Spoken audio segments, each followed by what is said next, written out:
Hi అందరికీ good evening. ఎలా ఉన్నారు? సో బాబు లంచ్ బాక్స్ వచ్చేసి ఇదైతే ఫ్రైడే రోజుదండి. సో ఆల్రెడీ వెనస్డే మీకు లాస్ట్ వీడియో, థర్స్డే వచ్చేసి స్కూల్కి వెళ్ళలేదు. ఫ్రైడే లంచ్ బాక్స్కి ఏమేమి చేశాను, బ్రేక్ఫాస్ట్కి అలాగే లంచ్కి అనేసి మీతో షేర్ చేసుకుంటున్నాను. మీరు ఖచ్చితంగా ఏదైనా నచ్చి ఉంటే ట్రై చేయండి, ఓకేనా? ఇక్కడైతే నేను ఫస్ట్ రైస్ పెట్టేశాను. మిల్క్ అయితే తీసి పక్కకు పెడతానండి.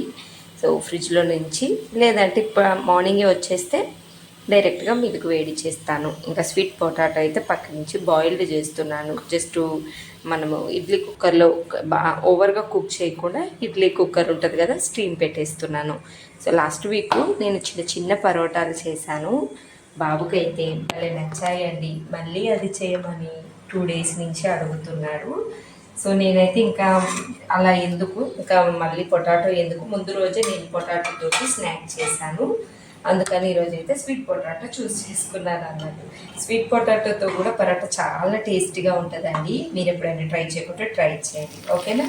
నెక్స్ట్ ఇక్కడ నేను ఈరోజు అయితే లంచ్కి స్వీట్ కార్న్ కొంచెం మసాలాలు వేసి చేస్తున్నాను. కొద్దిగా కోల్డ్ అయినట్టుందండి. లైట్గా మసాలాలు కూడా తగిలితే కోల్డ్ త్వరగా పోతుంది పిల్లలకి అనేసి ఆయిల్లో ఆవాలు, జీలకర్ర, కొంచెం బగారాకు, చూసారు కదా, ఒక్కొక్కటి మసాలా కూడా ఎక్కువ వేయకుండా. అలాగే చిన్న పచ్చిమిర్చి కూడా నేను హాఫ్ వేస్తాను. కరివేపాకు, ఒక హాఫ్ ఆనియన్ మగ్గిపోతుంది, మొత్తం మగ్గక ముందే కొంచెం మగ్గుతుంది అనే టైంకి స్వీట్ కార్న్ డైరెక్ట్గా వేసుకున్నాను. లేదు మీరు స్వీట్ కార్న్ డైరెక్ట్గా బాయిల్ చేసుకొని వేసుకున్నారనుకోండి, కొంచెం ఆయిల్ మగ్గిన తర్వాతకే వేసుకోండి. నేనేం బాయిల్ చేయలే, డైరెక్ట్గా వేసాను. నెక్స్ట్ అయితే అది కొంచెం మగ్గిపోయిన తర్వాతకి ఫ్లాక్స్ సీడ్ వాడాను. అలాగే కొద్దిగా అల్లం పేస్టు ముందే వేయాలి, అంటే ఆనియన్ వేయగానే ఇంకా మర్చిపోయాను అనేసి ఇప్పుడు వేసాను. పసుపు, కొద్దిగా ఉప్పు, అలాగే ధనియాల పౌడర్, కొంచెం మసాలాలన్నీ అలా.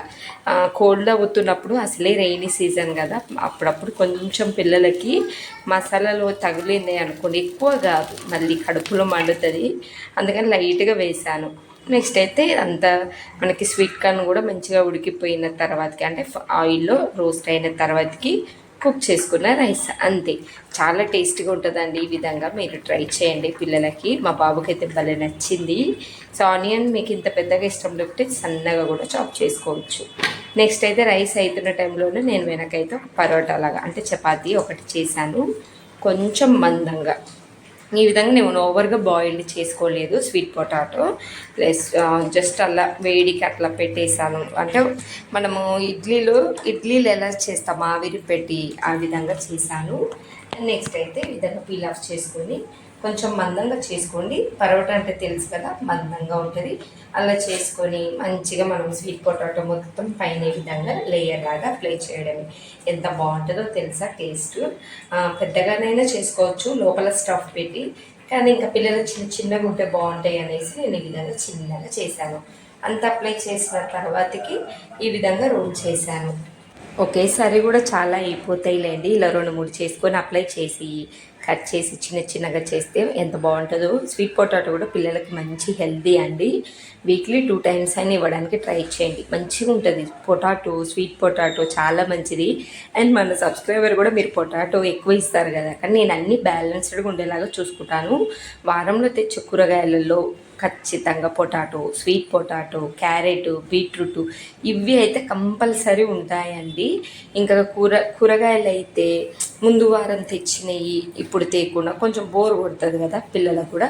ఎస్పెషల్ ఇంకా మా బాబు స్కూల్కి వెళ్తున్న దగ్గర నుండి పెద్ద బాబు తన కోసం సపరేట్గానే ఉంటున్నాయండి లంచ్ బాక్స్. ఎందుకంటే ఇష్టంగా తినాలి కాబట్టి కొంచెం మంచిగా, అంటే తనకి బాగా ఇష్టమైనవి తీసుకొస్తున్నాను అలా. సో ఈ విధంగా కట్ చేసుకున్న తర్వాతకి కొంచెం పిండి పైనుంచి స్పార్కిల్గా చల్లి జస్ట్ చేతితో ప్రెస్ చేస్తే అయిపోతుంది. బుడ్డి పరోటాలు ఇవి మా పెద్దోడికి అయితే భలే నచ్చాయండి. ఇంకా మిన్ను కూడా ఈరోజు బ్రేక్ఫాస్ట్. ఇంకొక కామెంట్ ఏంటంటే, మీరు పెద్ద బాబుకి చేసిన బ్రేక్ఫాస్ట్ మిన్నుకు మళ్ళీ వేరే చేస్తారా అక్క అని అడుగుతున్నారు. బ్రేక్ఫాస్ట్ మోస్ట్లీ సేమే ఉంటుందండి.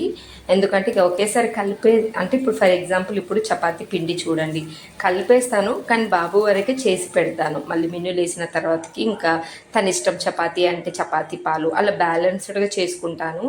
ఎందుకంటే ఇద్దరు పిల్లలకి మోస్ట్లీ సేమ్ ఇష్టాలు ఉంటాయండి. ఇద్దరైతే సేమ్గా తింటారు. ఒకరు ఎక్కువ తక్కువ అనే కానీ ఇష్టంగా ఉంటుంది అన్నట్టు. సో నాకైతే ఆ విషయంలో టెన్షన్ ఉండదు. ఇప్పుడు చపాతీ అంటే మమ్మీకి ఇష్టము, ఈ విధంగా పరోటా తినలేదని తింటాడు, ఇన్ కేస్ తినలేదనుకో చపాతీ పాలు ఇస్తాను ఆ విధంగా. ఇంకా మా హస్బెండ్ లంచ్ బాక్స్ కూడా ఒక చపాతీ చేసి ఒక ఆమ్లెట్ వేయడం, అలా బ్యాలెన్స్డ్గా చేసుకోవడమే, ఉన్నదాన్నే కొంచెం డిఫరెంట్గా చేసి ఇస్తాను అంతే. ఇంకా బ్రేక్ఫాస్ట్ కూడా అయిపోయింది. ఈరోజు అయితే పపాయ పెడుతున్నాను. చాలా డేస్ అయింది పిల్లలకు పపాయ. అండ్ ఇది కూడా రైనీ సీజన్ వింటర్లో కోల్డ్ కాని ఫ్రూట్ అంటే ఇది కూడా బాడీలో హీట్ని రిలీజ్ చేస్తుంది కాబట్టి ఎక్కువ కోల్డ్ ఏం అవ్వదు. అండ్ పపాయ కూడా ఖచ్చితంగా ఇవ్వాలండి, నాకు సరిగా దొరకట్లేదు. ఇన్స్టామార్ట్లో ఉంటే ఇది ఇచ్చాను, ఒక్క సీడ్ కూడా లేదు హైబ్రిడ్వి. పపాయ తినడం వల్ల ఎస్పెషల్లీ వర్షాకాలం చలికాలంలో ఏమవుతుందంటే స్టమక్ వామ్స్ ఏమన్నా ఎక్కువగా స్టమక్ వామ్స్ ఎక్కువగా పిల్లలకి రైనీ సీజన్ వింటర్ సీజన్లోనే బయటపడతాయండి. అవి అలా ఉన్నప్పుడు కొంచెం వాళ్ళకి మోషన్లో వామ్స్ అనేది అంటే నుళ్ళు పురుగులు అలా ఏమైనా వస్తున్నాయి అని 1-2 ఉన్నప్పుడే పపాయ పెట్టేసేయండి, సెట్ అయిపోతుంది. ఇంకా అల్బెండాజోల్ టానిక్ కూడా వేసేయండి. ఆల్రెడీ నేను వేశాను, ఇంకా 3 months కూడా కాలేదు, నల్గొండలో ఉన్నప్పుడే వేసాము. సో వెయ్యాలి, వెళ్ళేసి వచ్చిన వెంటనే వేసానులేండి. నల్గొండ నుంచి వచ్చిన వెంటనే టానిక్ వేసాను. ఇంకా 3 months అవ్వలేదు కదా, 3-4 months గ్యాప్ తోటి వేయాలి.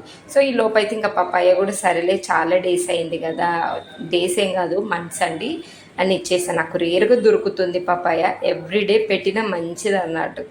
ఈ విధంగా లంచ్కి అయితే రైస్, మార్నింగ్ బ్రేక్ఫాస్ట్కి వచ్చేసి పరోటా, ఇంకా ఎవరితోనైనా షేర్ చేసుకుంటాడు అనేసి కొంచెం ఎక్కువనే పెట్టాను, చిన్నవే కదా. అలా ఎక్కువ బ్రేక్ఫాస్ట్ ఎక్కువ పెడితే రైస్ మిగిలిస్తుండండి, అందుకే బ్యాలెన్స్డ్గా ఉండాలని మీ ఫ్రెండ్స్కి ఎవరైనా షేర్ చేసుకోమని చెప్తాను. ఒక 3-4 మార్నింగ్ బ్రేక్ఫాస్ట్కి తిన్నా. ఫ్రూట్స్ ఎక్కువ పెట్టాను, ఇది కార్లో వచ్చేటప్పుడు తిను బేట కూల్గా తినేసేయి అని, అప్పటికి ఆకలి అవుతుంది కదండి. లంచ్ తిని కూడా అప్పటికి చాలా 1 hour 2 hours ఉంటుంది.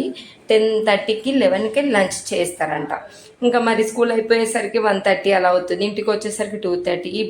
ఈ ఖాళీ టైంలో ఫ్రూట్ తినమని చెప్తున్నాను, అందుకే కొంచెం ఎక్కువనే పెట్టాను. మా కన్నయ్య కూడా పపాయ అంటే ఇష్టము, అన్ని ఫ్రూట్స్ తింటారులేండి, పర్లే పిల్లలు. సో ఈ విధంగా ఈరోజైతే ఇలా. అండ్ బాక్స్ చేంజ్ చేయమన్నారు, చేంజ్ చేశానండి. కానీ ఈ వీడియో వచ్చేసి మొన్న శుక్రవారంది, అప్పటికి నేను కొనలేదు. ఇంకొక వీడియో ఉంది, అది రిపోస్ట్ చేసిన తర్వాతకి బాక్స్ చేంజ్ చేసిన వీడియోస్ వస్తాయి, ఓకేనా. నేను ఈ బాక్స్ చేంజ్ చేశాను. అండ్ మీరు కూడా ఎవరు కూడా వాడకండి ఇలాంటి బాక్స్, చూడ్డానికి కలర్ఫుల్గా ఉంది, కన్నయ్యకి బాగా నచ్చుతుంది. ఫస్ట్ టైం స్కూల్కి లంచ్ బాక్స్ తీసుకొని వెళ్తుండు కదా అని తీసుకున్నాను. బట్ ఇది మంచిది కాదు, లోపల సైడ్ ఏమంటే చాలా వామ్స్ ఉన్నాయి. వీడియోలో నేను వామ్స్ ఇన్ లంచ్ బాక్స్ అనుకుంటాను, భయంకరంగా ఉన్నాయి. అది చూసిన వెంటనే నాకు టెన్షన్ వేసింది, మార్చేసాను. ఇప్పుడు ప్రెజెంట్ అయితే ఇంకొక వీడియో వస్తుంది బాక్స్తో అంతే, ఓకేనా. Video bye bye.